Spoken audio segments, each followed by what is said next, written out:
Hi, my North Langley. I'm Michael Thorne.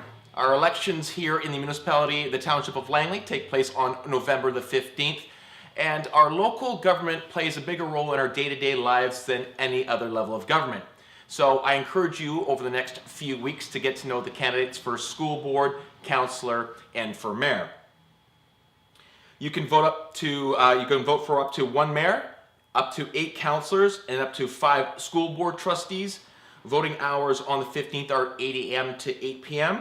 And for more information on the elections, you can go to tol.ca/elections. Please vote.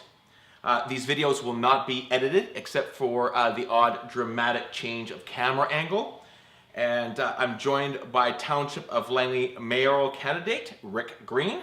Thanks, Rick, for taking some time out today. Thank you, Michael. We've asked our My North Langley community to submit some questions that they would like to ask all 3 candidates that are running for the mayor here in the Township of Langley. We have chosen 5 of them. And the first one is from Gareth. He asks, what do you see the future of public safety in Langley looking like? Will we be proactive in response to being the 2nd fastest growing municipality in BC, or reactive? And how will we stay ahead of the curve? Well, my history, I used to be on the Delta Police Board. I was appointed by the provincial government a number of years ago. When I was in the mayor's office from 08 to 11, we set up a mayor's committee, which I think is really essential. And it's sort of, the RCMP set up is sort of a quasi-police board type of a function. We also brought in, which are what we call community police officers. They're unarmed, but they provide a cheaper service, but a very effective service for our communities. So in that way, I was proactive, and I would do the same thing again. Very similar to what Surrey is doing actually now. Okay, fantastic. Faye asks, there doesn't appear to be a sustainable development plan for Willoughby.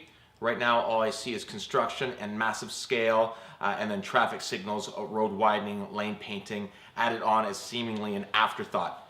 Are you prepared to halt the rapid, unsustainable development? I'm not anti-development, and never have been anti-development. Having said that, one of the things that I have been absolutely opposed to is our method of planning. We have top-down planning in our community. I initiated a new planning process when we did the Aldergrove Core Community Plan when I was the mayor. I want to do the same thing. I want to slow down, take a deep breath, develop a brand new planning process, community-based planning process with the community, in collaboration with the community, to really involve the community in the planning of Willoughby in particular. But Willoughby is not the only community. I mean, we've got Willoughby, we've got serious problems up in Willoughby. We're even seeing in Walnut Grove a number of concepts that we're starting to get a bunch of infill. People trying to put 8 lots into what was previously like 2 lots, and I'm totally opposed to that. We've got to protect the quality of our neighborhoods. Fair enough. Kate asks, how do you propose handling the ever-growing school population with the new Yorkson Creek Middle School opening at capacity? How do you see this issue being dealt with over the next 5 years?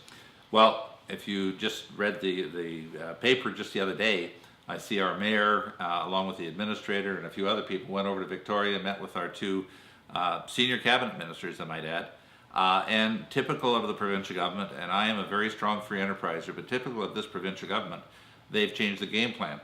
And the game plan now is that the school district has to come up with 50% of the funding for a new school, which is absolutely ludicrous, it's totally unfair. And I think we've got to band together with other municipalities through UBCM and lobby the provincial government to bring some sanity to this. We cannot continue to grow the way we're growing and allowing our schools and everything, and our infrastructure is just not keeping pace. We cannot put our community through that, and that's what's happening up in Willoughby, and it's totally unfair.